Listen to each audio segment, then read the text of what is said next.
ሰላም ውድ የኤርሚ ኢለርኒንግ ቤተሰቦች እንግዲህ ጥር 2018 ለሚሰጠው የምርጫ ፈተና ያዘጋጀውላችሁን ሞዴሎች እየሰራን ነው። ፓርት 1 50 ጥያቄዎች ሰርተናል። በዚህ ቪዲዮ ደግሞ ፓርት 2 ሌሎች አዳዲስ 50 ጥያቄዎች አብረን እንሰራለን። ለዚህ ቻናል አዲስ የሆናችሁ ቤተሰቦች ሰብስክራይብ በማድረግ የደወል ምልክቷን በመጫን ቤተሰብ መሆን ትችላላችሁ። በተለያዩ ጊዜያት ለሚሰጡ የመውጫ ፈተናዎች ስልጠና የምትፈልጉ ቤተሰቦች እዚህ ጋር በምታዩት ስልክ ቁጥርና አድራሻ በመደወል የስልጠናችን ተካፋይ መሆን ትችላላችሁ። እንዲሁም በብሉፕሪንቱ መሰረት የተዘጋጁ የኤግዚት ኤግዛም ማቴሪያሎችን የምትፈልጉ ቤተሰቦች በቴሌግራም በኩል እንድንልክላችሁ በዚህ በኩል እዚህ ጋር በምታዩት ስልክ ቁጥር መደወላችሁን እንዳትረሱ።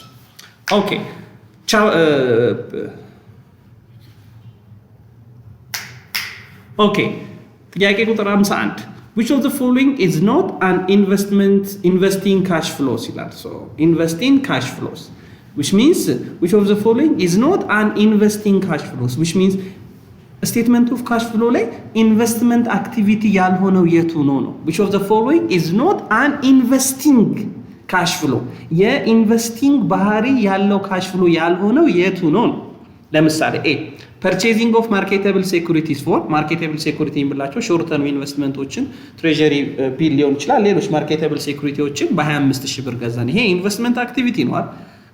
ቢ selling of land ላንድን መሸጥም ሎንግ ተርም አሴቶችን መሸጥም ኢንቨስትመንት አክቲቪቲ ውስጥ የሚመደብ ነው። ነገር ግን ሲ ሴሊንግ ኦፍ 2500 ሼርስ ኦፍ ኮመን ስቶክ ፎር እያንዳንዳቸው 15 ብር ፐር ቫልዩ ያላቸው ሼሮችን መሸጥ ግን ኢት ኢዝ ፋይናንሲንግ አክቲቪቲ ኢት ኢዝ ኖት ኢንቨስትመንት አክቲቪቲ ማለት ነው።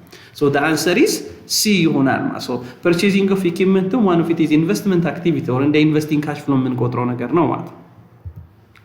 ኦኬ ኔክስት the answer is zero. Next question number 52 the following information belong to Nuru merchandising company. so ከኑሩ merchandising companies information ተሰጥቷል። net income 25000 ነው፣ depreciation 2000 ነው፣ loss on sales of equipment 100 ነው፣ proceed from selling of equipment 500፣ increasing account receivable በ1000፣ increasing account payable በ2000 እና decreasing of inventory ደግሞ 400 ብር።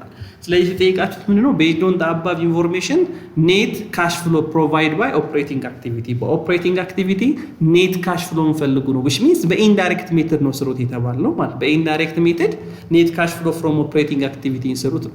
so statement of cash flow ላይ net cash flow from operating activity በኢንዳይሬክት ሜተድ ስንሰራ የመጀመሪያው የምናደርገው ነገር ምንድነው? net income እናስቀምጥና net income ላይ የሚደመሩ ነገሮችን አጀስትመንቶችን እንደምራለን፣ የሚቀነሱ አጀስትመንቶችን ደግሞ እንቀንሳለን ማለት። ስለዚህ net income እናስቀምጥ መጀመሪያ 25000 so at any time depreciation amortization depletion non cash የሆኑ ኤክስፔንስ ስለሆኑ non cash የሆኑ net income የቀነሱ ኤክስፔንሶች ስለሆኑ net cash flow from operating activity ስንሰራ ደግሞ እነዚህ depreciation amortization depletion ነው ቀጥታ እንደምራቸዋለን ብለናል። net income ላይ loss on sales of equipment ፊክስድ አሴቶችን በመሸጥ የሚመጣው ጌን እና ሎስ ኦፕሬቲንግ አክቲቪቲ ላይ ነው ሪፖርት የሚደረገው አይደል? ሎስ ከሆነ ይደመራል፣ ጌን ከሆነ ደግሞ ይቀንሳል። ስለዚህ ጋር ሎስ ስለሆነ አጌን ሄም net income ላይ የሚደመር ነው።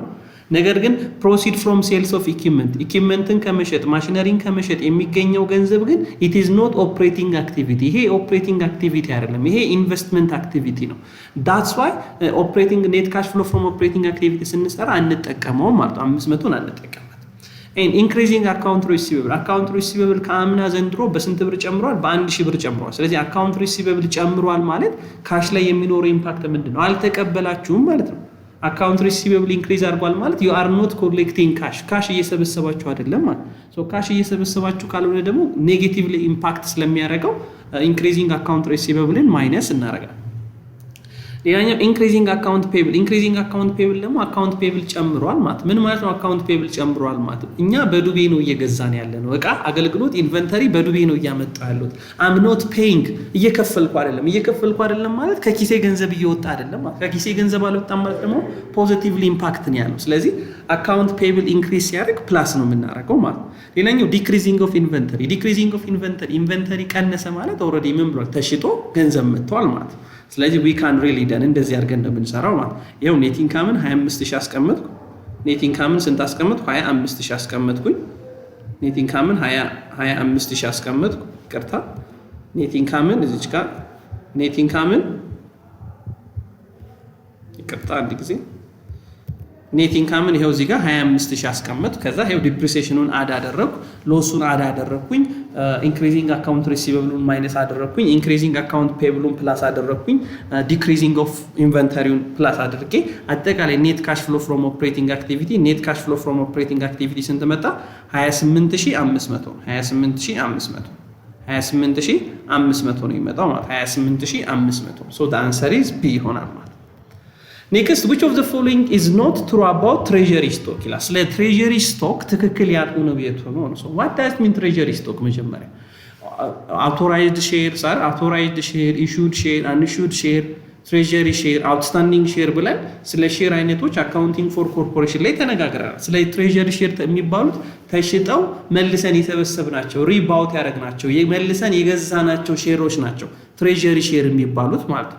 ስለዚህ which of the following is not true about treasury stock ነው ስለ treasury share ወይም ስለ treasury stock ትክክል ያልሆነው የቱ ነው የሚለው ለምሳሌ A share held as a treasury stocks are not entitled to dividend obviously treasury shareዎች ምንም አይነት ዲቪደንድ የማግኘት መብት የላቸውም ዲቪደንድ የማግኘት መብት ያላቸው የትኞቹ ሼሮች ብቻ ናቸው outstanding ሼሮች ናቸው outstanding share ማለት ተሽጠው በባለ አክሲዮኖች እጅ የተያዙ የአክሲዮን ብዛቶች ማለት ሁለተኛ share held as a treasury stocks are not entitled to asset upon liquidation obviously dividend ማግኘት መብት እንደሌላቸው ሁሉ treasury ሼሮችም ድርጅቱ ፈርሶ liquidate በሚያደርግበት ወቅትም የአሴቱን ፖርሽን የሚደርሰውን የአሴቱን የሊኩዊዴሽን ፖርሽን መካፈል አይችሉም ማለት obviously treasury ሼሮችም voting right የላቸውም so the answer is A B እና D ትክክል ስለሆኑ ስለ treasury share The answer is C ነው የሚሆነው ምክንያቱም share held as a treasury stocks included shares that have been retired and cancelled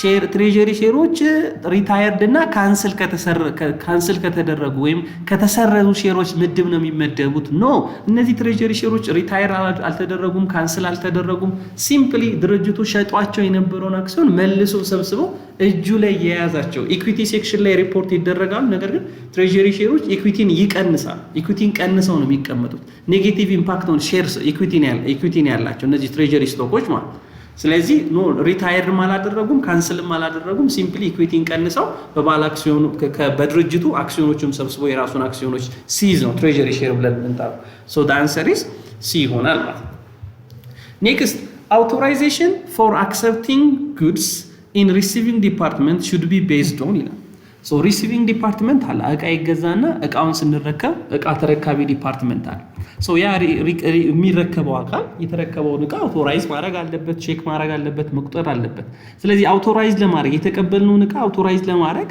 የምናየው ዶክመንት as a source document ምንድነው የምናየው ነው authorization for accepting of good in receiving department should be based on authorization የእቃውን receiving department የተቀበለውን የእቃ መጠን ይሄን ያክል ተቀብያለሁ ብሎ ለማየት ከሚያቸው ዶክመንቶች መካከል አንዱ ምንድነው ቬንደር ኢንቮይስ ነው እቃውን የሸጠልን ሰው የሰጠን የእቃ ዝርዝርና የእቃ መጠን አለ ሪሲቪንግ ዲፓርትመንቱ ደግሞ ቆጥሮ የሚረከበው አለ ስለዚህ ቆጥሮ የተረከበውና ኢንቮይሱን ነው ቼክ የምናደርገው ማለት እሱ ማች ካላደረገ አልረከብም ሊል ይችላል ማለት አውቶራይዝ አላር ይሄን እቃ አልረከብም ምክንያቱም ኢንቮይሱ ላይ 10 ይላል እኔ ጋር የመጣው ግን 9 ነው ስለዚህ the authorization for accepting of goods in the receiving department should be based on vendor invoice መሆን መቻል አለበት ማለት so the answer is A okay next the difference between issuing a price and the per value of a stock when issuing price is higher is recording in which of account አለ so አክሲዮኖች በሚሸጡበት ወቅት ሼሮች በሚሸጡበት ወቅት በሶስት መንገድ ሊሸጡ ይችላሉ አይደል በፐር ቫልዩአቸው ሊሸጡ ይችላሉ ከፐር ቫልዩአቸው በላይ ሊሸጡ ይችላሉ ወይም ከፐር ቫልዩአቸው በታች ሊሸጡ ይችላሉ ማለት በፐር ቫልዩአቸው ተሸጡ ማለት በወጣላቸው ዋጋ አንድ ድርጅቱ ለአንድ አክሲዮን በወሰነው ዋጋ 5 ብር ካለ በ5 ብር አንዱን ሼር ከሸጠ that is per value ስለዚህ ካሽን ዴቢት እናደርጋለን ኦርዲነሪ ሼርን ክሬዲት እናደርጋለን ነገር ግን አንድ ሼር ሲሸጥ ከፐር ቫልዩ በላይ ከተሸጠ 5 ብር የተባለው ነገር በ7 ብር የሚሸጥ ከሆነ ካሹን በ7 ብር ዴቢት እናደርግና ኦርዲነሪ ሼሩን ክሬዲት እናደርጋለን በ5 ብር እላፊዋን ደግሞ ከፐር ቫልዩ በላይ the price which is higher than the per value የሆነችው ደግሞ ሼር ፕሪሚየም ወይም additional paid in capital ብለን ክሬዲት እናደርጋታለን በ2 ብር ማለት ሶ ለዚህ ጥያቄ ትክክለኛው መልስ የሚሆነው የቱ ነው ማለት ነው? the difference between the issuing price and the per value of stock በተሸጠበት ዋጋና በper value መካከል ያለው የፕራይስ ዲፈረንስ when the issuing price is higher የተሸጠበት እቃ ዋጋው ትልቅ በሚሆንበት ወቅት ልዩነቷ ሼር ፕሪሚየም ተብላ ትመዘገባለች ማለት ሼር ፕሪሚየም ተብላ ትመዘገባለች። ሶ እዚህ ጋር ፕሪፈርድ ስቶክ ምንድነው፣ ኮመን ስቶክ ምንድነው፣ ሪቴኒንግ ምንድነው የሚለውን ሪማይንድ ማድረግ አለባችሁ። Okay, next, which of the following characteristics unique to the money market compared to capital market ይላል። so money markeትን ከካፒታል ማርኬት ጋር ስናነጻጽር which characteristics የmoney market characteristics ከምን የሚለይበት ከካፒታል ማርኬት money markeትን ከካፒታል ማርኬት የሚለየው ምንድነው? በራሱ ፋይናንሻል ማርኬት ማለት ምን ማለት? ፋይናንሻል ማርኬት ማለት ብዙ ፋይናንሻል ኢንቨስተሮች ፋይናንሻል ሴቨሮች ወይም ብዙ ገንዘብ ያላቸውና ገንዘብ የሚፈልጉ አካላት የሚገናኙበት ገበያ ነው አይደል? ሶ እንደ ገበያው አይነት ብዙ አይነት ገበያ አለ። መኒ ማርኬት፣ ካፒታል ማርኬት፣ ፕራይመሪ ማርኬት፣ ሰከንደሪ ማርኬት ብዙ አይነት ማርኬቶች አሉ። ስለዚህ መኒ ማርኬትን when we compare to capital market ዩኒክ ከሚያደርገው ጉዳዮች መካከል the answer is C እንትን B አይደል? it deal with financial instrument that have maturity period of 1 or less ማለት አንድ አመትና ከዛ በታች የሚቆዩ ማርኬቴብል ሴኩሪቲዎች ወይም ሾርት ተርም ኢንቨስትመንቶች የሚሸጡበት ገበያ መሆኑ ነው መኒ ማርኬትን ከካፒታል ማርኬት የሚለየው ማለት። ካፒታል ማርኬት ግን ከሆነ ሎንግ ተርም ኢንስትሩመንቶች፣ ቦንዶች፣ ስቶኮች፣ ሼሮች ለረጅም ጊዜ የሚቆዩ ሼሮች የሚሸጡበት ገበያ ግን ከሆነ ሎንግ ተርም ኢንስትሩመንቶች የምንገበያይበት ገበያ ግን ከሆነ we can call it a capital market ብለን እንጠራዋለን ማለት ነው። Okay, next, which of the following statement is true regarding MM proposition 1 without tax ነው? so ስለ ካፒታል ስትራክቸር ስናይ ብዙ አይነት ቲዮሪዎች አይተናል አይደል? MM proposition 1 with tax without tax, MM proposition 2 with tax without tax, static theory እና ብዙ የካፒታል ስትራክቸር ቲዮሪዎች አሉ። ስለዚህ ጠይቀነው ምንድነው MM proposition 1 without tax ምን ይላል ነው? ከተዘረዘሩት ስቴትመንት ውስጥ ለMM proposition 1 without tax ትክክለኛ ሊሆን የሚችለው የቱ ነው? so MM proposition 1 without tax ምንድነው የሚለው? ታክስ ከሌለ talking about capital structure irrelevant ይሆናል። ሊቨሬጅ እና አንሊቨሬጅ ፊርም ቫልዩ ላይ ምንም የሚፈጥረው ኢምፓክት የለም። ስለ ካፒታል ስትራክቸር ማውራት ኢሬሌቫንት ይሆናል። ምክንያቱም የካፒታል ስትራክቸሩ ፊርም ቫልዩን አፌክት አያደርገውም ታክስ ከሌለ ነው የሚለው MM proposition 1 ማለት without tax.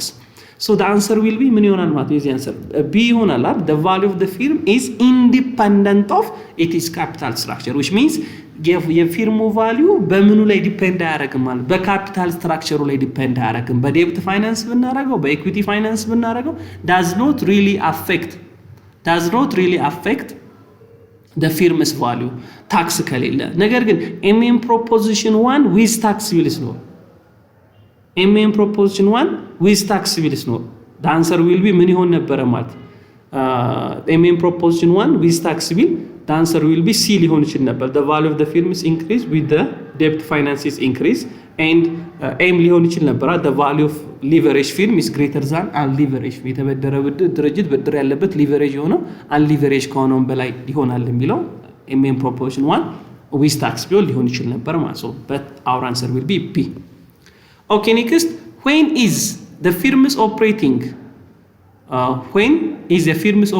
with the optimal capital structure? so አንድ ፊርም optimal capital structure አለው የምንለው መቼ ነው? optimal capital structure. so first of all, what does mean capital structure? capital structure ማለት it is the mix of debt and equity financing ነው አይደል? በድርጅት ውስጥ የመጣው ካፒታል ከየት ነው የመጣው? በብድር ነው የመጣው? በኮመን ስቶክ ነው የመጣው? በፕሪፈርድ ስቶክ ነው የመጣው? በምንድን ነው የመጣው? what is the capital structure ማለት the mix of debt and equity financing ነው። so አንድ ድርጅት 100% በዴብት መሆን የለበትም፣ 100% በኢኩዊቲ መሆን የለበትም። ተመጣጣኝ የብድር መጠንና ተመጣጣኝ የኢኩዊቲ መጠን ካፒታሉ ላይ መኖር መቻል አለበት። that is optimal capital ይባላል። ስለዚህ አንድ ድርጅት optimal capital structure ላይ መድረሱን የምናውቀው ምን ሲሆን ነው? weighted average cost of capital ሚኒማይዝ ሲሆን ወይም ፊርም ቫልዩ ማክሲማይዝ ሲሆን ነው። ስለዚህ when the firms operate with optimal capital structure አንድ ድርጅት ኦፕቲማል የሆነ ትክክለኛውን የካፒታል ስትራክቸር ሲኖረው ፊርም ቫልዩ ማክሲማይዝ ይሆናል፣ weighted average cost of capital ደግሞ ምን ያደርጋል ማለት ነው? ሚኒማይዝ ያደርጋል ማለት ነው። so the answer will be C ሆነ when the value of the firm is maximized ትክክለኛ ኦፕቲማል ካፒታል ስትራክቸር አለን ወይም weighted average cost of capitalችንን ሚኒማይዝ የሚያደርግ የካፒታል ስትራክቸር መምረጥ አለብን ማለት ነው። Okay, next, to determine if the sample is truly representative, an auditor must to determine if the sample is sample ትክክለኛ representative መሆኑን ለማወቅ ኦዲተሩ ምን ማድረግ አለበት ነው ጥያቄ። to determine የወሰደው ሳምፕል በስትክክል ቶታል ፖፑሌሽኑን ሪፕሬዘንት ያደርጋል ወይም አያደርግም የሚለውን ዲተርማይን ለማድረግ an auditor must ምን ማድረግ አለበት? ኦዲተሩ ምን ማድረግ አለበት? ለምሳሌ ኤ ይሆናል እንዴ conducting multiple samples from a same population የወሰድኩት ሳምፕል ትክክል መሆኑን ለማወቅ ድጋሚ ከፖፑሌሽኑ ሳምፕል መውሰድ አይጠበቅብኝም። ጭራሽ ሳምፕል የሚባል ቢ ደግሞ never use sampling because of expense involved no ሳምፕል እንደውም የምንጠቀመው ኮስትን ሚኒማይዝ ለማድረግ ነው እንጂ ኤክስፔንሱ ብዙ ስለሆነ አይደለም። ሲ audit the entire population ሳምፕሉ ሪፕሬዘንታቲቭ መሆኑን ዲተርማይን ለማድረግ ኢንታየር ፖፑሌሽኑን ማየት አለብኝ። ይሄማ ሊሆን የማይችል ነገር። so the answer will be D. use a systematic sampling selection ሲስተማቲክ የሆነ የሳምፕል ሴሌክሽን ፕሮሲጀር በመጠቀም የወሰድነው ሳምፕል ሪፕሬዘንትድ ያደርጋል። ለምሳሌ 5 ሰዎች ከሆነ ኦኬ በሲስተማቲክ ሳምፕሊንግ ደግሞ የተወሰኑ ሰዎች ውስጥና ከወሰድኳቸው ሳምፕል ጋር ባህሪያቸው ይመሳሰላሉ፣ ካራክተሪስቲክሳቸው ይመሳሰላሉ የሚለውን በማየት ሳምፕል ሪፕሬዘንታቲቭ ነው ወይም አይደለም የሚለውን ለመገምገም እችላለሁ ማለት ነው። ኦኬ next, which institution is typically responsible for mobilizing saving from individual and pooling them for investment purpose ይላል። የትኛው ኢንስቲትዩሽን ነው ሴቪንግን ሞቢላይዝ በማድረግ ለኢንቨስትመንት ፐርፐዝ የሚያውለው ፋይናንሻል ኢንስቲትዩሽን የቱ ነው? ኦብቪየስሊ ኮሜርሻል ባንክስ አይደል? ኮሜርሻል ባንክስ። ኦኬ next, a person deposit 500 into a retirement account at the end of each year for 10 years. አንድ ፐርሰን በሪታይርመንት ወይም የጡረታ አካውንት ውስጥ በየአመቱ መጨረሻ 500 ብር ዲፖዚትድ ቢያደርግ በየአመቱ መጨረሻ 500 ብር ዲፖዚት ቢያደርግ ለስንት አመት? ለ10 አመት ዲፖዚት ቢያደርግ the account earn 6% compounded annual interest ቢኖረው how much will be in the account at the end of 10 years ይላል። so ከ10 አመት በኋላ አካውንት ውስጥ ምን ያክል ገንዘብ ይኖራል ነው ጥያቄ። ኦኬ አሁን የተጠየቅነው ምንድነው? አኒዩቲ ነው አይደል? አኒዩቲ ሲሪስ ኦፍ ኢኳል ፔመንት ነው። 500 ብር at the end of the year ለ10 አመት ሴቭ ስለምናደርግ that is annuity አይደለ? ኦኬ መቼ ነው የሚከፈለው ደግሞ? at the beginning of the period ወይስ at the end of the period? at the end of the period at the end of the year ነው የሚለው። ስለዚህ ኦርዲነሪ አኒዩቲ ነው ወይስ አኒዩቲ ዱይ ነው? ኦርዲነሪ አኒዩቲ ነው አይደል? ምክንያቱም at the end of the period የሚከፈል ከሆነ ኦርዲነሪ አኒዩቲ ነው። at the beginning of the period የሚከፈል ደግሞ ከሆነ አኒዩቲ ዱይ ነው። ስለዚህ አሁን ይሄ at the end of the year ስለሆነ 500 ብር የምንቆጥበው which is known as ordinary annuity ነው። compounded annually ነው። ሬቱ ደግሞ ስንት ነው? 6%። አኒዩቲ ነው አልኩኝ፣ ከዛ ኦርዲነሪ ነው አልኩኝ። ኦኬ next, present value ነው future value ነው የተጠየቁት ደግሞ የሚለውን ቼክ አደርጋለሁ። how much will be in the account at the end of 10 years ይላል። ከ10 አመት በኋላ ምን ያክል ገንዘብ አካውንታችሁ ውስጥ ይኖራል? that is future value አይደለ? future value ነው የተጠየቁት ማለት ነው። ስለዚህ ኦርዲነሪ መሆኑን አውቄያለሁ፣ አኒዩቲ መሆኑን አውቄያለሁ፣ ፊውቸር ቫልዩ መሆኑን አውቄያለሁ። አሁን የኦርዲነሪ አኒዩቲን የፊውቸር ቫልዩ ፎርሙላ አስታውሳለሁ ማለት ነው። just like this ያው የኦርዲነሪ አኒዩቲ ፊውቸር ቫልዩ ማለት ኮንስታንት ፔመንቱ multiplied by 1 plus i the power of n አረጋግና -1 divided by i አረጋለሁ። ስለዚህ 500 ነው በየአመቱ የምቆጥበው 1 plus 0.06 the power of 10 አረጋለሁ -1 divided by 0.06 ሳረግ ስንት ይመጣልኛል? 6590 ይመጣል። ምን ማለት ነው? ዛሬ 500 ብር ለ10 አመት ባስቀምጥ በ6% ወለድ ውስጥ ከ10 አመት በኋላ አካውንቴ ውስጥ 6590 ብር ከ40 ሳንቲም ይኖራል ማለት ነው። ኦኬ next, when auditing account receivable, an auditor sends a confirmations to the customers to verify that the balance are valid. So which assertion do this audit procedure primarily address? ስለዚህ ኦዲተሩ አካውንት ሪሲቨብልን ኦዲት ማድረግ ፈልገዋል። ስለዚህ ይሄ ሪሲቨብል ትክክለኛ ሪሲቨብል ነው ወይስ ትክክለኛ ያልሆነ ሪሲቨብል ነው የሚለውን ቼክ ማድረግ ፈልገዋል። ስለዚህ ይሄንን ለማድረግ ምን አደረገ? ለከስተመሮቹ በዱቤ ለገዙት ደንበኞች ምን ላከ? ደብዳቤ ላከ፣ ኮንፊርሜሽን ሌተር ላከ። ሪሊ ይሄ ሰውዬ ለእናንተ በዱቤ ሸጧል ወይ? እውነትም ከእናንተ የሚሰበስበው ገንዘብ አለ ወይ? ቫሊድ አድርጉልኝ፣ አረጋግጡልኛል ብሎ ኮንፊርሜሽን ሌተር ላከ።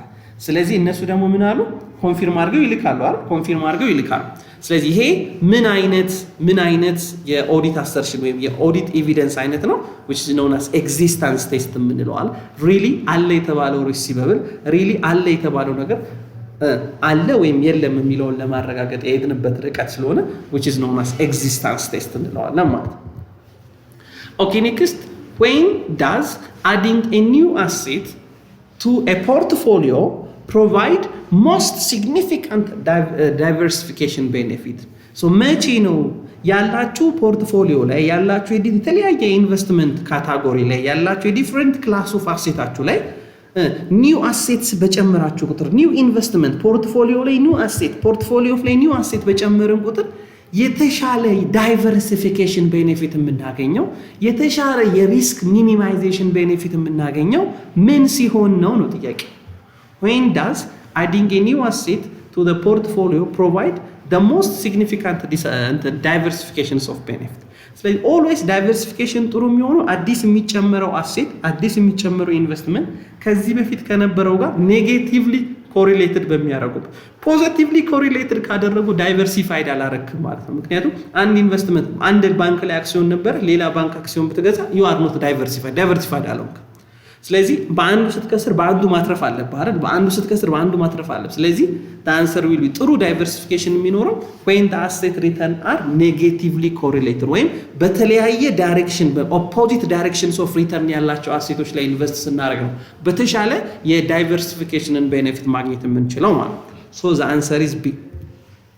Okay, next, a company's prepare its financial statement and ensuring that the information is free from bias and is not stalent ወይም ችግር የለበትም toward a predetermined outcome.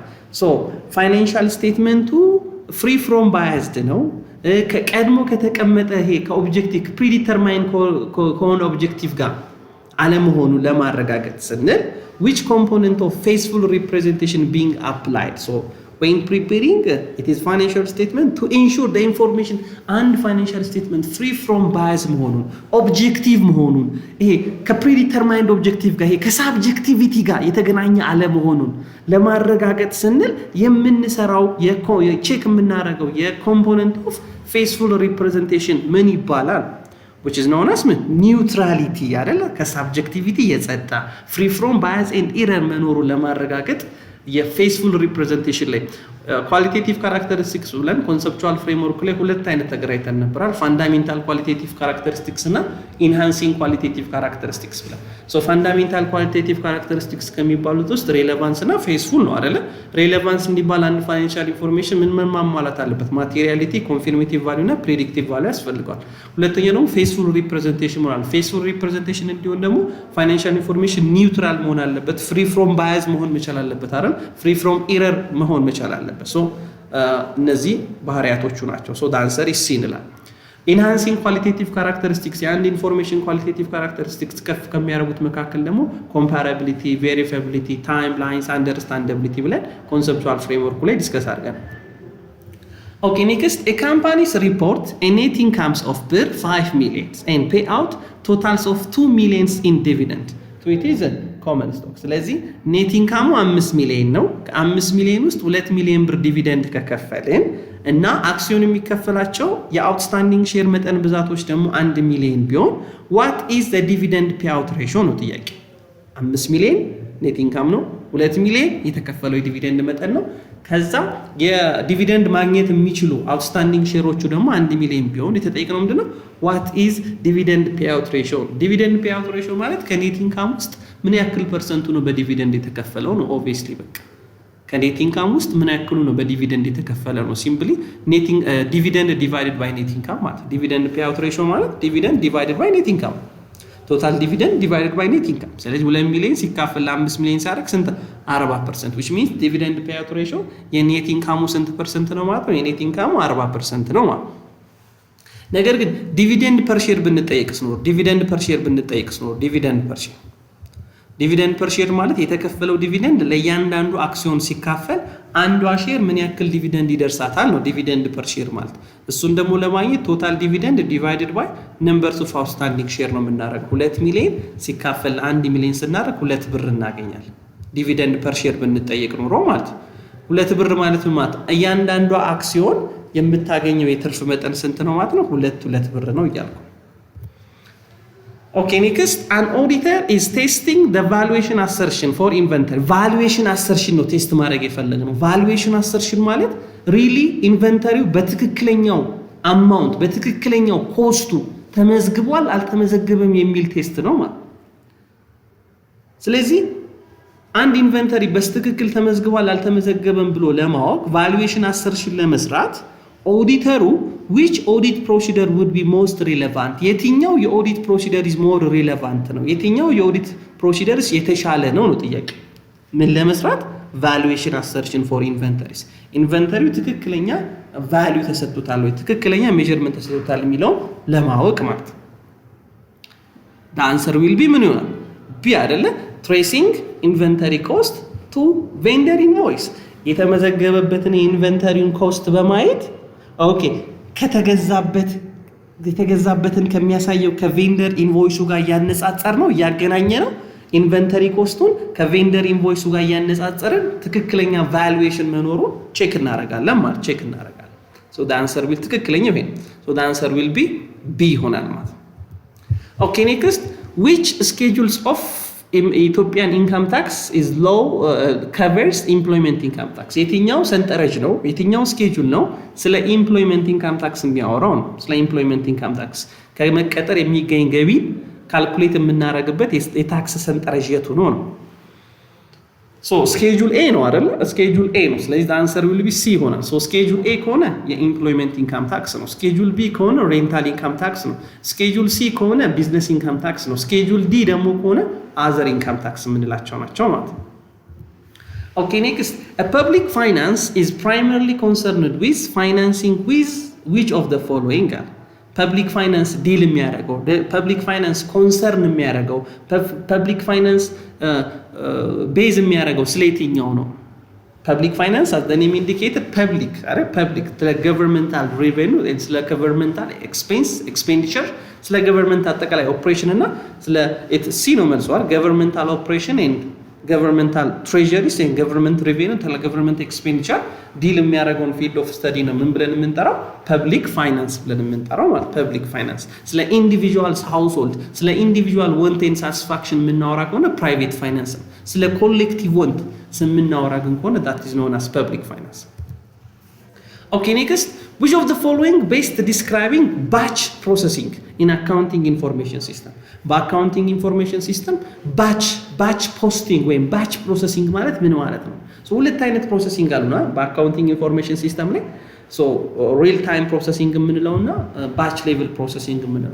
real time processing ማለት ትራንዛክሽኖች happen ባደረጉበት ወቅት ገና ልክ ሲመዘገቡ immediately accounting information ሲስተሙ ፒችትሪ ኮኪክሱ ወይም የምንጠቀመው ሶፍትዌር ልክ ትራንዛክሽኑን ሴቭ ስናደርገው immediately ወደ ፋይናንሻል ስቴትመንቶች ትራንዛክሽኑ happen ባደረገበት ቅጽበት ፋይናንሻል ስቴትመንቶች ላይ ሄዶ ሪፖርት የሚያደርግ ከሆነ that is known as real time posting እንለዋለን batch level ግን የምንለው ትራንዛክሽኑ ፖስት የሚሆነው በግሩፕ ነው ለምሳሌ የሳምንቱን ወይም የወሩን ዳታ እየሰበሰብን ትራንዛክሽኑ እኮ ሴቭ ይሆናል ግን ፋይናንሻል ስቴትመንቱ ላይ አይታይም ግብይቱ እኮ ሴቭ ይሆናል ፋይናንሻል ስቴትመንቱ ላይ አይታይም so ፋይናንሻል ስቴትመንቱ ላይ እንዲታይ ፖስት እንዲሆን ግሩፕ እያደረግን as a single unit እየሰበሰብን ወደ ፋይናንሻል ስቴትመንቱ ፖስት የምናደርገው ከሆነ immediately ትራንዛክሽኑ በተፈጸመበት ወቅት ወደ ትራንዛክሽን ፖስት የማይደረግ ከሆነ that is known as batch level እንለዋለን so the answer will be D ይሆናል ማለት transaction are grouped and processed periodically as a single unit ይሆናል ማለት real time ቢሆን ግን it should be classified as D and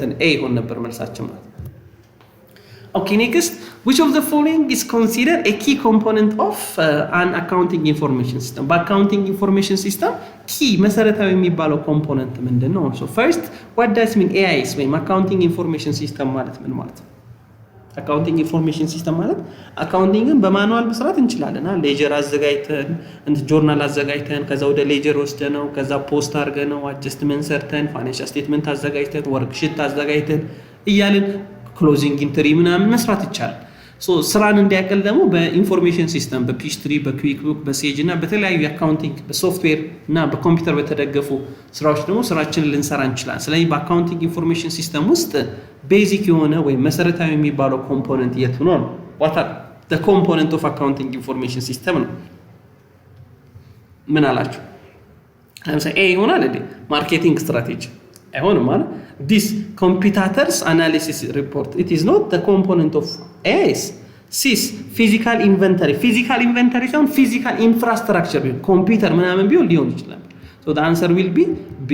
these are the component of AIS በነገራችን ላይ የሚጠቀመው ዩዘርሱ ፕሮሲደር ኢን ኢንስትራክሽኑ ዳታው ሶፍትዌሩ ኢንፎርሜሽን ቴክኖሎጂ ኢንፍራስትራክቸር ኮምፒውተሩ ሰርቨሩ ዳታው ኢንተርናል ኮንትሮሉ ሴኩሪቲው እነዚህ ሁሉ it is a vital component of AIS ወይም accounting information system የምንላቸው ማለት ነው።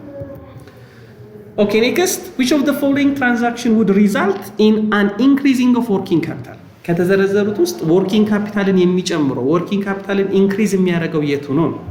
so working capital ማለት current asset ማለት ነው። በቃ so current assetን የሚጨምረው የቱ ነው ጥያቄ።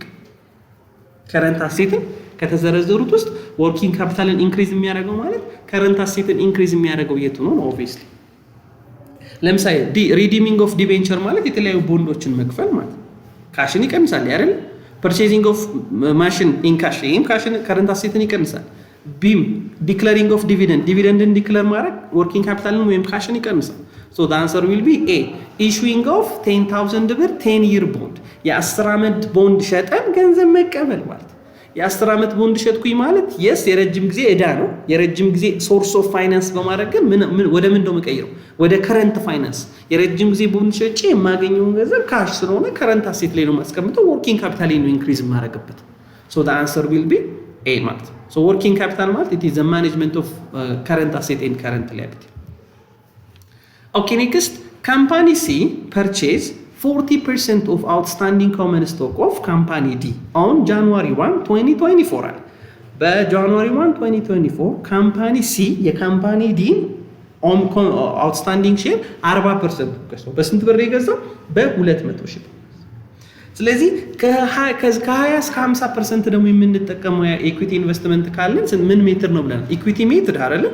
ስለዚህ እኛ ኢንቨስት ያደረግንበት ድርጅት የዛ የካምፓኒ ዲ ኦፕሬቲንግ ሪዛልትን እኔ መመዝገብ ይችላል። ኔት ኢንካም ሲኖረው መዘግባለሁ፣ ኔት ሎስ ሲኖረው መዘግባለሁ፣ ዲቪደንድ ሲኖረው መዘግባለሁ። ዳትስ ኢኩዊቲ ሜትድ አይደለ?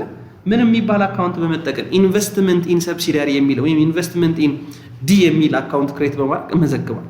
ስለዚህ 40% ኦነርሺፕ ራይት ነው ያገኘሁት። 200 ሺህ ብር ከፍያለሁ ኦልሬዲ። ሶ ዲ ኮ ኔት ኢንካም አገኘ። ዲ 50 ሺህ ብር ኔት ኢንካም አለ። ከዚህ 50 ሺህ ብር ኔት ኢንካም ውስጥ የኔ ድርሻ ስንት ነው? 40%። ኦኬ ዲ ዲቪደንድ 10 ሺህ ብር ከፈለ። ኦኬ ከዚህ ዲቪደንድ የኔ ድርሻ ስንት ነው? 40% ነው። ታዲያ የተጠየቁት ምንድነው?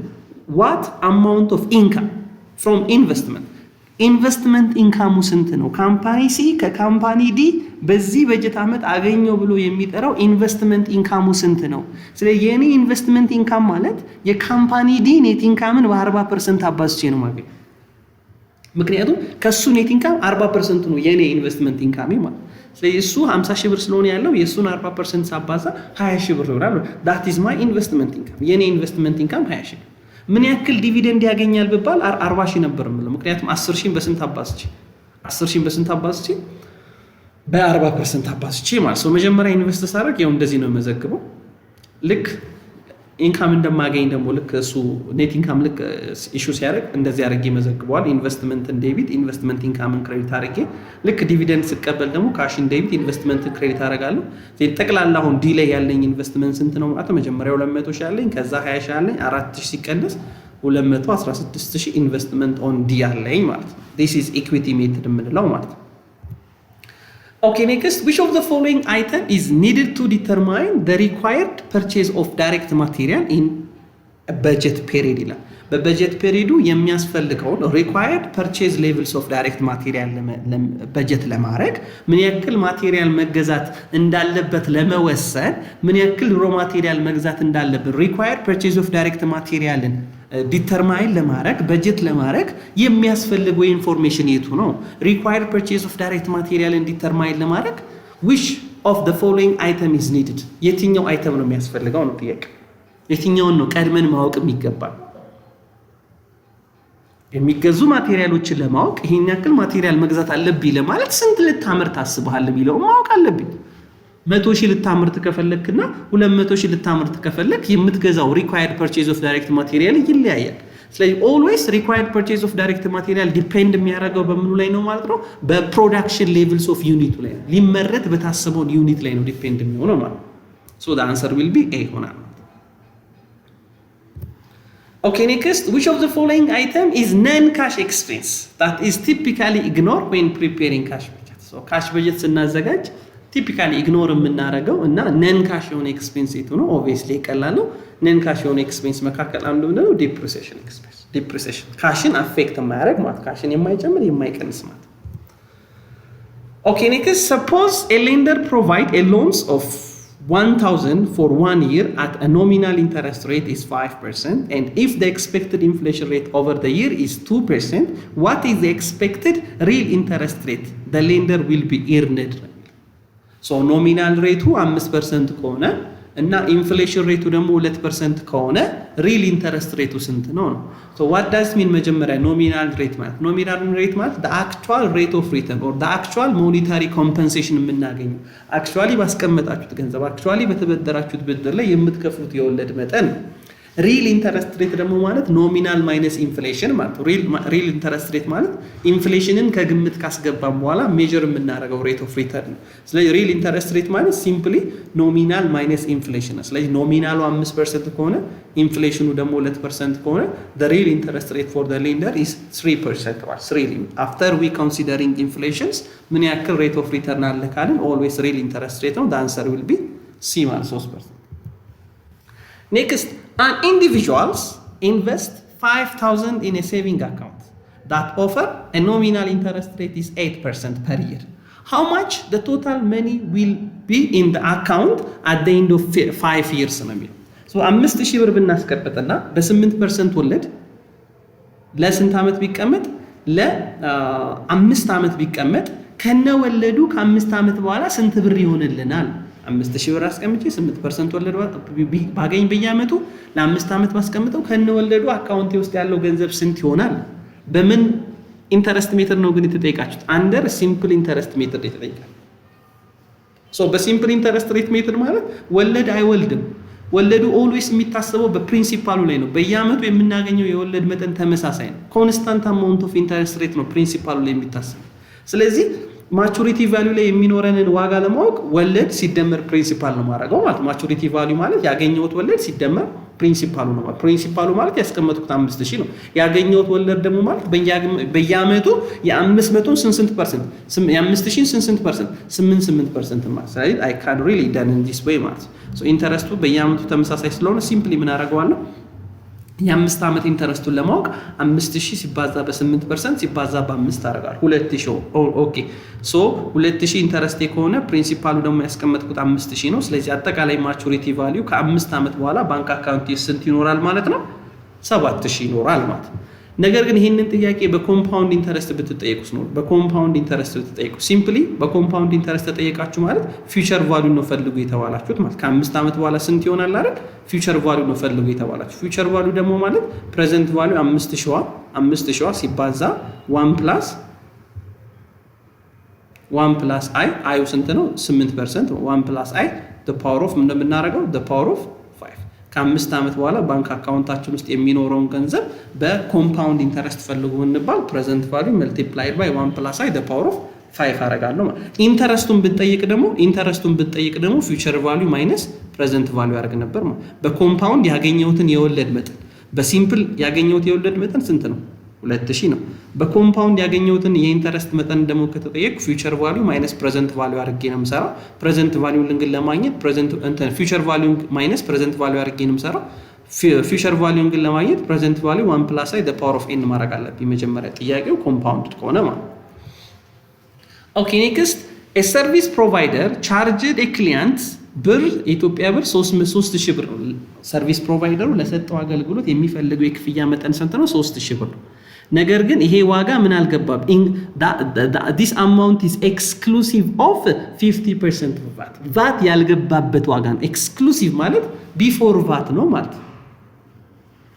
so how much is the total amount client pay including VAT? ስለዚህ VAT ቢገባበት ከነቫቱ ክሊያንቱ ስንት መክፈል አለበት ነው ጥያቄ። so VAT ያልገባበት ዋጋ ከተሰጣችሁ ቫቱን 15% የምናውቅ ከሆነ ደግሞ ሲምፕሊ ምን ማድረግ ነው ማለት 3,000 በ15% ስናባዛው ቫቱ 450 ይሆናል። ከነቫቱ ከስተመሩ የሚከፍለው ስንት ነው ማለት ነው? 3,450 ነው ማለት። ነገር ግን ዋጋው ከነቫቱ ቢሆንስ ኖሮ ዊዝ ቫት ብንጠየቅስ ኖሮ ዊዝ ቫት ብትጠየቁ ኖሮ ዊዝ ቫት ቢሆን ፕራይሱ ቫቱን ለማወቅ ምን እንደምታደርጉ ዊዝ ቫት የሆነውን ፕራይስ ለስንት ነው የምታካፍሉት? ለ1.15 ለ1.15 ስታካፍሉት ቢፎር ቫት ያለውን ዋጋ ይሰጣቸዋል። ከዛ በ15% ስታባዙት ደግሞ ቫቱን ታገኛላችሁ። ምን ቢሆን ቫት ኢንክሉዲንግ ፕራይስ ቢሆን ቫት ኢንክሉዲንግ ፕራይሱን ለ1.15 ስታካፍሉት ቢፎር ቫቱን ይሰጣቸዋል። ቢፎር ቫቱን በ15% ስታባዙት ደግሞ ቫቱን ይሰጣቸዋል ማለት ነው። Okay, next, which of the following is often cited as a primary which of the following often cite as a primary motive for merger and acquisition ይላል። ለመርጀር እና አኩዚሽን ቢዝነሶች ሌላን ቢዝነስ እንዲገዙ ከሌላ ቢዝነስ ጋር እንዲዋሃዱ አንድ ቢዝነስ ሌላን ቢዝነስ ኮንሶሊዴትድ እንዲያደርግ የተለያዩ መርጀሮች የተለያዩ አኩዚሽኖች እንዲፈጸሙ እንደ ዋና ምክንያት የሚጠቀም ፕራይመሪ ሞቲቫቸው ምንድነው? ለምንድነው ወደ መርጀር እና አኩዚሽን የሚገቡት? ለምንድነው ወደ መርጀር እና አኩዚሽን የሚገቡት? እንደምታውቁት ሁለት አይነት እድገት አለ አይደል? ኢንተርናል ግሮዝ እና ኤክስተርናል ግሮዝ የምንለው። ኢንተርናል ግሮዝ ማለት በራሳችን ብራንች የከፈተን እየሰፋን እያደግን የምንሄድ ከሆነ፣ ፈጣን እድገት ግን በጣም ሲነርጂቲክ የሆነ እድገት ግን ለማምጣት ከፈለግን we have to go merger and acquisition ውስጥ እንገባለን ማለት ነው። the primary motive is achieving synergy የሚባለው ኮስትን ሚኒማይዝ ለማድረግ ሬቬኒውን ኢንክሪዝ ለማድረግ ማርኬት ሼሩን ለማሳደግ ሞኖፖላይዝድ ለማድረግ ታክስን ለመቀነስ ለተለያዩ ጉዳዮች የተለያዩ አድቫንቴጆችን ለማግኘት ስንል ወደ ምን ልንገባ እንችላለን? ወደ መርጀር ኤንድ አኩዚሽን ወይም ወደ ውህደት ልንገባ ሌላም ቢዝነስ ልንገዛ እንችላለን ወይም ልንዋሃድ እንችላለን። Okay, next, which types of risk is arise from a potential that a borrower will fail to meet their contractual obligation to lender? Which types of risk are መቼ ነው የሚፈጠው? arising from a potentials that a borrower will fail to meet their contractual obligations to lenders. ተበዳሪዎች ለአበዳሪዎች እዳቸውን መክፈል ባለመቻላቸው የሚፈጠረው ሪስክ ምን ይባላል? obviously which is known as credit risk አይደል? credit risk ይባላል። እሺ እንደዚህ ቢሆንስ ደግሞ the risk that a depository institution may be unable to meet its short term financing demand which is known as ለምሳሌ depository institution የሚባሉት ባንክ ሌሎች ማይክሮ ፋይናንስ እና ሴቪንግ ኢንስቲትዩሽኖች ከኛ ዲፖዚት ወስደው ነው የሚያበድሩት። ልክ እኛ በፈለግን ወቅት ገንዘብ ልናወጣ ስንል ሾርት ተርም ፋይናንስ ዲማንድ ስናደርግ የለኝም ቢሉ unable to meet a short term financing demand ቢያጋጥማቸው ምን የሚባል ሪስክ ነው? that is known as liquidity risk ነው ማለት liquidity risk ነው። ከመንግስት ህጎች ጋር ከመንግስት አሰራሮች ጋር ከመንግስት ፖሊሲዎች ጋር የተገናኙ ሪስክ ቢሆኑ ደግሞ ሬጉላቶሪ ሪስክ ይባላል። ናሽናል ባንክ ከሚያስቀምጣቸው የወለድ ምጣኔዎች ጋር ተያይዞ የሚመጣ የሪስክ ደግሞ ከሆነ ኢንተረስት ሬት ሪስክ ይባላል ማለት ነው።